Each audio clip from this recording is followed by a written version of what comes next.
जो ये 5 साल रहे उस 5 साल के अंदर उस घोषणा पत्र का लेखा जोखा हमने रखा और जो बजट की जो घोषणाएं थी उनको हमने धरातल पे कितनी निकाली, इन सब का भी लेखा जोखा जनता की अदालत में रखा। 2014 में उन्होंने बहुत अक्सर जो वादे थे उनके क्या वादे थे। 2014 में कहते थे बहुत हुई महंगाई की बार, अब की बार मोदी सरकार।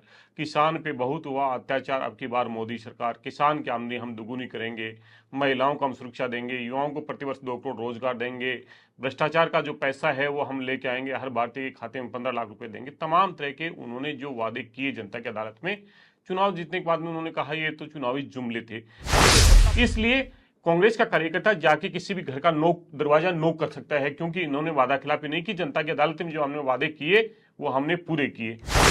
हम 11.04% की आर्थिक दर से वर्दी कर रहे हैं। 58% के आसपास जीडीपी कर्जे में है, आप ये कह रहे हैं। फिस्कल डिफिसिट लेके हम राजकोषीय घाटा की बात करें तो हमारे रिसोर्सेज से हम ले रहे, रिसोर्सेज कब तक खनन करेंगे हम? क्या रहा है? देखिए, जो कर्नल केसरी सिंह जी की बात है उसको लेकर मुख्यमंत्री जी का वक्तव्य है। कर्नल केसरी सिंह एक सेना के अधिकारी भी हैं जी। और सेना के अधिकारी और आरपीएससी के मेंबर से ये उम्मीद नहीं की जाती कि वो किसी जाति, धर्म और संप्रदाय के आधार पे लोगों को चयनित करें। बहुत नेताओं ने गिव अप किया। एक प्रभारी की अपील पे 5 लोगों ने कहा कि हम चुनाव नहीं लड़ना चाहते। कांग्रेस पार्टी के अंदर एक ऐसा, मैं भाग्यशाली हूं कि उस दल के अंदर हूं जिसके नेता गिव अप करते हैं, त्याग की सेंस करती है और वो कहते हैं कि अब हम चुनाव नहीं लड़ेंगे, जबकि जनता ये कहती है कि आपको चुनाव लड़ना है। नमस्कार, आप देख रहे हैं थिंक 360। मैं हूं प्रदीप और आज एक महनीय मेहमान हमारे बीच हैं। कांग्रेस के प्रदेश महासचिव हैं, प्रदेश के प्रवक्ता हैं, कांग्रेस के बड़े नेता हैं। नाम है आरसी चौधरी। जी हाँ, रामचंद्र चौधरी आपका पूरा नाम है, लेकिन आरसी चौधरी नाम से पहचाने जाते हैं। आरसी शब्द का मतलब दर्पण होता है, तो आईना दिखाते हैं ये कई लोगों को। आज बात करेंगे। आरसी साहब, आपसे बहुत बहुत स्वागत है आपका हमारे स्टूडियो में आने के लिए। तो क्या चल रहा है सर, कांग्रेस किस विचारधारा और किस चीज को लेके आगे जा रही है इस चुनाव में? पिछली बार 100 सीटों पे थी, फिर बाद में कुछ लोग जुड़ गए। इस बार ज्यादातर टिकट रिपीट कर रही है कांग्रेस, कैसे जीत पाएगी सर? प्रदीप जी, आप और हम सब जानते हैं कि लोकतंत्र की सबसे बड़ी खूबसूरती यही होती है कि जनता की अदालत में प्रति 5 वर्ष के बाद में हर राजनीतिक दल को जाना होता है। और जब आप जनता की अदालत में जाते हैं तो जनता के मुद्दों को लेकर घोषणा पत्र तैयार करके जाते हैं। 2018 के अंदर जब कांग्रेस पार्टी विपक्ष में थी, सचिन पायलट जी हमारे प्रदेश अध्यक्ष थे और रामेश्वर डूडी जी नेता प्रतिपक्ष थे, उस समय हमने जो जनता की अदालत में एक घोषणा पत्र तैयार किया था, उस घोषणा पत्र को हमारे मुख्यमंत्री श्री अशोक गहलोत ने सरकारी दस्तावेज बना के उसे सभी विभागों को भेजा। जो ये 5 साल रहे उस 5 साल के अंदर उस घोषणा पत्र का लेखा जोखा हमने रखा और जो बजट की जो घोषणाएं थी उनको हमने धरातल पे कितनी निकाली, इन सब का भी लेखा जोखा जनता की अदालत में रखा। सौभाग्य से ये रहा कि भारतीय जनता पार्टी कभी भी ना तो जनता की अदालत में सड़कों पे कोई मुद्दों को खड़ा कर पाई, ना ही कोई दूसरी जगह कर पाई। सिर्फ एक जिक्र करते थे कि ये घोषणाएं धरातल पे कैसे उतर पाएगी। आज 4200 के करीब बजट की घोषणाएं हुई, जिनमें से 3500 के करीब घोषणाएं जो हैं वो धरातल पे एक्टिव हैं और सक्रिय हैं। समय के साथ में ये तमाम जो घोषणाएं हैं, राजस्थान ऐसा राज्य है जो देश के अंदर सबसे ज्यादा बजटीय घोषणाएं धरातल के ऊपर निकल के आ रही हैं। क्या लगता है सर, कांग्रेस, आप जैसे कह रहे हैं कि 4200 में से 3500 के आसपास योजनाएं धरातल पे हैं, बाकी के लिए ऑर्डर हो चुके हैं। मैं कह रहा हूं, आपने पिछली बार वादा किया था, आपको सरकार बना के दी लोगों ने। इस बार क्या वादे रहेंगे बड़े कि आप किस तरह की घोषणाएं आएंगी या कितनी आएंगी? देखिए प्रदीप जी, 2 राजनीतिक दल होते हैं, दोनों ही राजनीतिक दलों का लेखा जोखा जनता की अदालत में पूछा जाएगा। राजस्थान की जनता ने 2 बार 25 सांसद यहां से केंद्र के अंदर भेजे, पूर्ण बहुमत की सरकार रही और उन्होंने जो वादे किए थे 2014 में, उन्होंने बहुत अक्सर जो वादे थे उनके क्या वादे थे। 2014 में कहते थे बहुत हुई महंगाई की बार, अब की बार मोदी सरकार। किसान पे बहुत हुआ अत्याचार, अब की बार मोदी सरकार। किसान की आमदनी हम दुगुनी करेंगे, महिलाओं को हम सुरक्षा देंगे, युवाओं को प्रतिवर्ष 2 करोड़ रोजगार देंगे, भ्रष्टाचार का जो पैसा है वो हम लेके आएंगे, हर भारतीय के खाते में 15 लाख रुपए देंगे। तमाम तरह के उन्होंने जो वादे किए जनता की अदालत में, चुनाव जीतने के बाद में उन्होंने कहा ये तो चुनावी जुमले थे। इसलिए सत्ता प्राप्ति के लिए भारतीय जनता पार्टी कितना भी छलावा कर सकते हैं, ये आप और हम सब जानते हैं। स्टेट वाली पे बात कर रहे हैं आप, केंद्र पे? हाँ, निश्चित रूप से जब राजस्थान की जब हमारे मुद्दे हैं उन मुद्दों पे भी पूछा जाएगा। जो हमने जो वादे किए, जो भारतीय जनता पार्टी नैरेटिव बनाती है, जो भारतीय जनता पार्टी प्रश्न बनाती है, जो भारतीय जनता पार्टी किसान के मुद्दों को लेकर कहती है, तो मैं उसका जवाब देना चाहूंगा कि हमने लगभग 22 लाख किसानों का कर्जा माफ किया, 1.5 लाख हेक्टर जो भूमि थी उसको वापसी से मुक्त कराया, 14,000 करोड़ रुपए का कर्जा हमने माफ किया और भारतीय जनता पार्टी के शासन में जो 6,000 करोड़ रुपए की उन्होंने घोषणा की थी उसका पैसा भी हमने भरा। इसलिए और केंद्र की सरकार को हमने बार बार पत्र लिखा कि जो राष्ट्रीयकृत जो बैंक है उनका भी हम सेटलमेंट करना चाहते हैं, जो अलग राज्यों में हुआ, लेकिन राजस्थान के साथ में उन्होंने सौतेला व्यवहार किया। 2018 में उन्होंने ईआरसीपी का वादा किया था, प्रधानमंत्री जी ने, ईआरसीपी धरातल पे नहीं आई, आप और हम सब जानते हैं। केंद्रीय जल संसाधन मंत्री राजस्थान से हैं, जब उनसे ईआरसीपी के लिए पूछा जाता तो वो कहते हैं राजेंद्र जी का राज बना दीजिए, हम ईआरसीपी दे देंगे। इसलिए मुद्दे जनता की अदालत में वही होंगे जो कांग्रेस पार्टी के नेताओं ने या भारतीय जनता पार्टी के नेताओं ने कहे, लेकिन केंद्र में भारतीय जनता पार्टी की सरकार है तो जनता उनसे पूछेगी, और राजस्थान के अंदर कांग्रेस की सरकार है तो उनसे पूछेगी। कांग्रेस के कार्यकर्ता की खूबसूरती ये है कि वो जनता की अदालत में जब जाएगा, हर घर के अंदर हर व्यक्ति के लिए ऐसी योजना जरूर मिलेगी जिससे उस व्यक्ति को हमने राहत दी है, बचत दी है और बढ़त दी है। इसलिए कांग्रेस का कार्यकर्ता जाके किसी भी घर का दरवाजा नोक कर सकता है, क्योंकि इन्होंने वादा खिलाफी नहीं की। जनता की अदालत में जो हमने वादे किए वो हमने पूरे किए। इसलिए रण में यही देखना होगा कि जो चुनाव है क्या वो जनता के मुद्दों पे होता है या ध्रुवीकरण पे होता है। दो चीजें आपने बताई, किसी का भी दरवाजा खटखटाए पब्लिक तो, लेकिन उस कार्यकर्ता के साथ क्या हुआ? जो जनता से रिलेटेड पद थे वो आपकी सरकार ने रिटायर्ड अधिकारियों से भरे, बीजेपी विचारधारा के लोग उसमें आए, चाहे वो आरपीएससी का चयन देख लो, आप लोग बड़ा विरोध कर रहे हैं। उसके अलावा चहेतों को पद मिले, कार्यकर्ता को तो इतना नहीं मिल पाया। दूसरी चीज आप कह रहे हो कि योजना हर व्यक्ति तक पहुंची। मैं मेरा पर्सनल अगर बात करूं तो मेरे लिए दो योजनाएं हैं महत्ती, जिसमें एक तो है चिरंजीवी स्वास्थ्य बीमा योजना, उसे लेने के लिए मुझे बीमार होना होगा, और दूसरी है बीमा वाली, तो उसके लिए मुझे मरना पड़ेगा। तो मैं दोनों ही चीजें कहना चाहूंगा कि कोई भी व्यक्ति बीमार ना हो। हम प्रदेशवासियों के सुखद स्वास्थ्य की दीर्घायु जीवन की कामना करते हैं, लेकिन आप और हम सब जानते हैं कि ये कैजुअलिटी किसी के भी पास में आ सकती है, और इसको लेकर राजस्थान का व्यक्ति चिंतित रहता था। जब किसी व्यक्ति को जब एसएमएस में रेफर कर दिया जाता था, जोधपुर बीकानेर जब संभागीय मुख्यालय पर रेफर किया जाता था, तो उसे चिंता होती थी कि उसकी जमीन बिक जाएंगे, गहने बिक जाएंगे। इस चिंता से अगर कोई मुक्ति देने का काम किया तो राजस्थान की कांग्रेस की सरकार ने किया। हम ये नहीं चाहते कि हर राजस्थान का जो नागरिक है वो बीमार और स्वास्थ्य का लाभ ले, लेकिन चिंता से मुक्ति देने का काम हमने किया।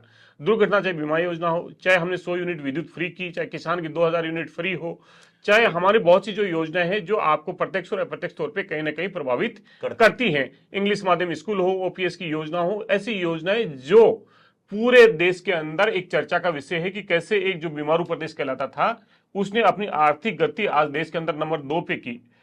हम 11.04% की आर्थिक दर से वृद्धि कर रहे हैं। 58% के आसपास जीडीपी कर्जे में है, आप ये कह रहे हैं। फिस्कल डिफिसिट है कि हम राजकोषीय घाटा की बात करें तो हमारे रिसोर्सेज से हम ले रहे, रिसोर्सेज कब तक खनन करेंगे हम? मैं आपसे गुजारिश करना चाहूंगा कि जब तक हम इन्वेस्टमेंट नहीं करेंगे, जब तक हम इंफ्रास्ट्रक्चर डेवलप नहीं करेंगे, क्या जो पैसा हमने, जो आप फिजिकल डेफिसिट की बात कर रहे हैं, वो अगर इसके निर्माण में काम आता है, अगर उत्पादन में काम आता है तो वो बहुत जरूरी है। दूसरा, राज्य का कोई भी जो कर्जा है वो केंद्र सरकार की गाइडलाइन के तहत ही होता है। कोई भी राज्य उससे अधिक कर्जा नहीं ले सकता है। इसलिए राज्य उस तमाम चीजों को, राज्य की एक्टिविटीज को केंद्र मॉनिटर करता है। इसलिए राज्य किस हालात में है ये केंद्र से बेहतर और उसकी लिमिटेशन से बाहर नहीं हो सकता। इसलिए मुझे ये लगता है कि ये मुद्दा सिर्फ एक पॉलिटिकल नैरेटिव बनाने की बात है। और इस तरह की अगर हम बात करें तो केंद्र किस प्रकार से उसके पास सोर्सेज हैं, राज्य के पास क्या सोर्सेज हैं, ये सब की चीजें हैं। लेकिन राज्य की जो आर्थिक विकास की दर है, जिसे बीमार प्रदेश के नाम से पहचाना जाता था, ये कहीं ना कहीं राजस्थान के 8 करोड़ जनता की मेहनत की बदौलत ये राज्य ने उपलब्धि प्राप्त की है। जो सरकार का एक विजन है कि 2030 के अंदर देश का पहला राज्य बने, और ये तभी हो पाएगा जब लोगों की भावनाएं, लोगों का योगदान इसके अंदर शामिल होगा। 3 करोड़ 33 लाख लोगों ने अपने जो विचार व्यक्त किए, किस प्रकार से राज्य गति कर सकता है और किस प्रकार से मिशन 2030 पूर्ण हो सकता है। ये पॉलिटिकल पे आते हैं अपन, राजनीतिक रूप से जो टिकट आपके 95 बांटे गए हैं लगभग वही रिपीट हुए हैं। जनता अक्सर रिपीट नहीं करती। सवाल यह है कि इन टिकटों से कांग्रेस सरकार रिपीट होगी या चौथी बार अशोक गहलोत सरकार होगा? देखिए, सबसे पहले तो मैं कहना चाहूंगा कि जो भी प्रत्याशियों का जो चयन है वो कांग्रेस पार्टी के प्रदेश अध्यक्ष, प्रभारी और राष्ट्रीय नेतृत्व ने, जो हमारे संगठन के लोग हैं, ब्लॉक अध्यक्ष के माध्यम से, जिला अध्यक्ष के माध्यम से, जो प्रदेश चुनाव समिति के सदस्य हैं, वो जिलों में जाकर संगठन के लोगों से संवाद किया। दूसरा, हमने सर्वे करवाए और उस सर्वे के अंदर जनता के अदालत से जो आवाज आई उसी के आधार पर हमने प्रत्याशियों का चयन किया। अगर वो स्थानीय विधायक के पक्ष में आई या कोई नए लोग के पक्ष में आई तो उसको हमने प्राथमिकता के तौर पर देखा है। निश्चित रूप से जो आप कहेंगे कि अधिकतर वही लोग हैं, तो निश्चित रूप से जो महंगाई राहत कैंप के माध्यम से या लगातार 5 साल जनता की अदालत में जो रहे, अगर उसमें बेस्ट वन है, ऐसा नहीं कि उनके अलावा कोई नहीं थे, लेकिन जितने भी थे उनमें ऐसे अगर वो कोई बेस्ट वन है तो उसको अपॉर्चुनिटी दी गई है। ये एक कलेक्टिव लड़ाई होती है, किसी एक नेता की लड़ाई नहीं होती जिसको टिकट मिल गई। कांग्रेस का जो कार्यकर्ता है उस प्रत्येक व्यक्ति वो तय करता है, उसकी भी हार जीत होती है, क्योंकि बूथ पे वही राष्ट्रीय नेता बन के, राज्य का नेता बन के और विधायक बन के लड़ता है। इसलिए कांग्रेस की जो लड़ाई है एक विचार की लड़ाई है, और पार्टी का नेतृत्व तय करता है कि कौन चुनाव में जाएगा, कौन सेंटर में जाएगा। इसलिए मुझे लगता है कि नेतृत्व उचित समझ के उन्होंने सब चीजें की होगी। रिपीट के लिए जरूरी है कि आपने कहा कि निश्चित रूप से सरकार के अंदर होते हैं तो एंटी इनकम्बेंसी होती है, क्योंकि लोगों की उम्मीदें होती हैं और वो पैसे अपेक्षाएं जो होती है पूर्ण नहीं हो पाती। तो उस सब के लिए उनकी भी जिम्मेदारी बनती है कि वो जो अपेक्षाएं पूरी नहीं कर पाए वो जनता की अदालत में जाके क्षमा याचना करें। तो निश्चित रूप से मुझे लगता है कि वो जनता उन्हें आशीर्वाद देके पुनः भेजेगी। पेपर लीक एक बड़ी समस्या है, सभी जगह हो रहा है। ये जब सरकार थी कांग्रेस की, इससे पहले सरकार थी, उस वक्त भी हुआ। तो एक आम आदमी इसे कैसे देखे इस मुद्दे को, कि समस्या तो है लेकिन रोक नहीं पाई आपकी सरकार? प्रदीप जी, आपका बेहद महत्वपूर्ण प्रश्न है, क्योंकि जो भी युवा अपने सपनों को बुनता है, अपनी गाड़ी कमाई का पैसा इसमें लगाता है, कोचिंग हो, शहर में जब बाहर जाके बहुत खर्चा होता है। आप और हम सब ने देखा कि पेपर लीक हो रहे हैं। राजस्थान की सरकार ने उसके लिए सख्त कानून राजस्थान की विधानसभा में बनाने का काम किया। इससे पहले इतने दंड के प्रावधान नहीं थे उन कानूनों में जिससे सजा मिले, जिससे भय हो। अब जो प्रावधान किए हैं उस प्रावधान का इम्पैक्ट आना लगेगा। राजस्थान के अंदर 200 से अधिक बड़े जो माफिया हैं उनको हमने जेल की सलाखों के पीछे भेजा। उनकी प्रॉपर्टी को डिस्ट्रॉय कर रहे हैं, उनकी प्रॉपर्टी को अटैच कर रहे हैं, अनलीगल प्रॉपर्टी को आइडेंटिफाइड कर रहे हैं। तो एक नैरेटिव बन रहा है कि कोई भी जो विद्यार्थी अगर वो अनुचित साधनों का प्रयोग कर रहा है उसके भविष्य के साथ में क्या हो सकता है, या कोई गिरोह है तो उसके साथ में क्या हो सकता है। ये कानून, राजस्थान पहला राज्य होगा जिन्होंने इतना सख्त कानून बनाया, और भारतीय जनता पार्टी विधानसभा में इस कानून का विरोध कर रही थी। इतने सख्त कानून की जरूरत क्या है? हम जानते हैं कि युवा के साथ में न्याय होना बहुत जरूरी है, और ये कांग्रेस पार्टी ने जितने भी जो पेपर लीक हुए हैं वो किसी दूसरे राजनीतिक दल ने उजागर नहीं किए, राजस्थान की पुलिस ने और एसओजी ने किए, और एंटी चीटिंग जो सेल बनाया उसने किए। इसलिए हमारी प्रतिबद्धता है कि हम होनहार युवाओं के सपनों पर प्रहार ना होने दें, और ये प्रतिबद्धता सरकार की जब होती है तो निश्चित रूप से आने वाले समय में उसके नतीजे भी आपको देखने में मिलेंगे। एक कलाम कोचिंग का नाम आ रहा है, ईडी कार्रवाई कर रही है। आपके प्रदेश अध्यक्ष जी ने पहली बार स्वीकारा है कि उनका कलाम कोचिंग से कोई लेना देना नहीं है।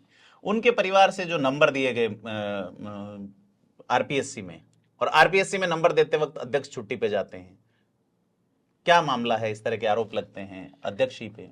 देखिए, मैं कहना चाहूंगा कि कोई भी राजनीतिक दल होता है वो एक पॉलिटिकल नैरेटिव बनाता है कि इसका संरक्षण है। भारतीय जनता पार्टी इन तथ्यों को उजागर नहीं कर पाई। ईडी के लिए जो अध्यक्ष जी ने कहा कि उनसे कोई वास्ता नहीं है, एक राजनीतिक आरोप लगा देना और तथ्यों को सामने रखना, दोनों में बेहद फर्क होता है। लेकिन ये समय रहते हुए सबके सामने आ गया कि उनका वहां पे कोई उससे वास्ता नहीं। अगर उनके पुत्र की बात की जाए तो उनके पुत्र का जो सिलेक्शन हुआ उस समय राज्य के अंदर भारतीय जनता पार्टी की सरकार थी। भारतीय जनता पार्टी के शासन में अगर उनकी बेटी के अगर इतने नंबर आरपीएससी में आते हैं इंटरव्यू के अंदर, तो मुझे लगता है कि सरकार तो बाद में उनके रिश्तेदारों के, पत्नी के, रिश्तेदारों में जो पत्नी है, पत्नी आरएस बनने के बाद में रिश्ता होता है। आप और हम सब जानते हैं कि जितने भी जो सिविल सर्विसेज के जो लोग हैं वो रिश्ते होते हैं और वो समकक्ष लोगों को देखते हैं। इसलिए उस रिश्ते के अंदर उसकी प्रतिभा को इसके ससुर से जोड़ देना ये एक समस्या है। मैं आपको अर्ज करना चाहूंगा, रामू राम राय का बीजेपी के समय के बनाए गए आरपीएससी मेंबर, उनके बेटे बेटी दोनों का सिलेक्शन हो रहा है। तो ये समस्या कांग्रेस बीजेपी की नहीं है, ये समस्या उस संस्थान की है जिसे संवैधानिक दर्जा प्राप्त है। निश्चित रूप से आपकी जो चिंता है वो वाजिब है, क्योंकि राजस्थान के जो युवा हैं वो थिंक 30-60 पे जानते हैं कि उनकी बातों की चर्चा हो। लेकिन मैं पुनः गुजारिश करना चाहूंगा कि जब उनके बेटे का सिलेक्शन हुआ तब भारतीय जनता पार्टी की सरकार थी सूबे में। जब सिविल सर्विसेज में कोई चयनित होता है, अनमेरिड है, तो आप और हम सब जानते हैं कि मोस्टली सिविल सर्विसेज में जितने भी जो सिलेक्ट हुए उनके साथ में रिश्ते होते हैं, और उनका रिश्ता उसी कैटेगरी के अंदर उसी के साथ में हुआ। वो दोनों की प्रतिभाएं थी जिन्होंने अपना रिश्ता किया।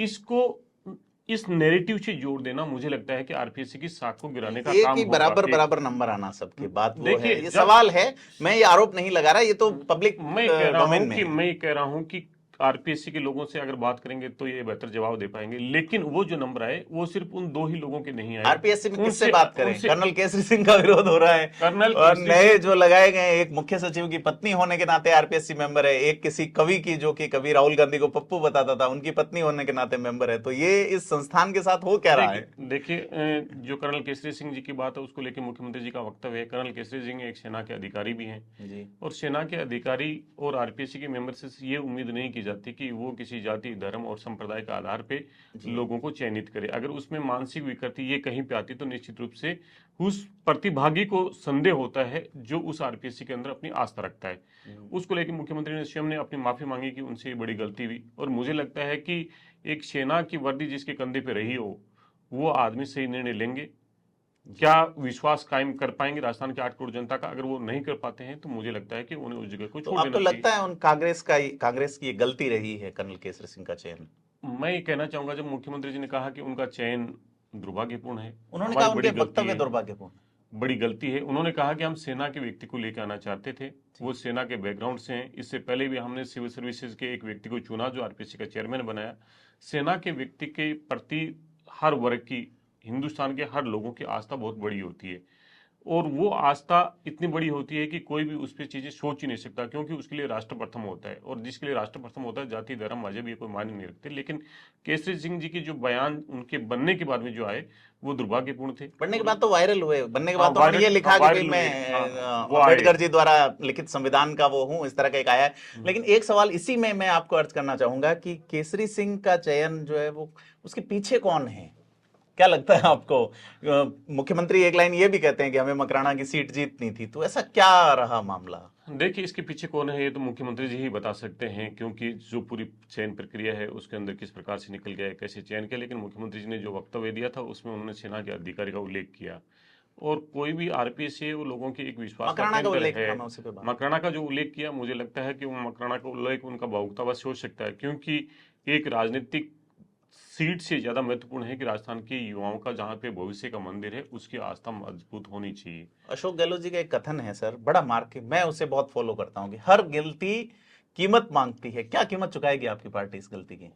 देखिए, ये तो लोकतंत्र के अंदर चुनाव है, और चुनाव में अदालत में जा रहे हैं युवा। माननीय मुख्यमंत्री जी ने जो बात कही उसको किस हिसाब से लेता है, कैसे देता है, तो लोकतंत्र के अंदर तो सबसे बड़ा राजनीतिक दल जनता की अदालत में होती है, और उसकी सजा जनता क्या देती है वो तो वो जनता की अदालत बताएगी। लेकिन ये कोई लक्ष्य नहीं था, ये कोई भावना नहीं थी। गलती जो काम करते हैं वहां पे हो जाती है, और मुझे लगता है ये उसी का रूप है जिसके कारण ये घटना हुई। सर आपका पूरे नाम का मैंने उल्लेख किया, रामचंद्र चौधरी। एक बड़े नेता हैं हनुमान बेनीवाल, और वो गठबंधन कर रहे हैं चंद्रशेखर आजाद के साथ, जो रावण नाम से तखल्लुस। तो हनुमान रावण का जो गठबंधन है उसको रामचंद्र कैसे देखते हैं?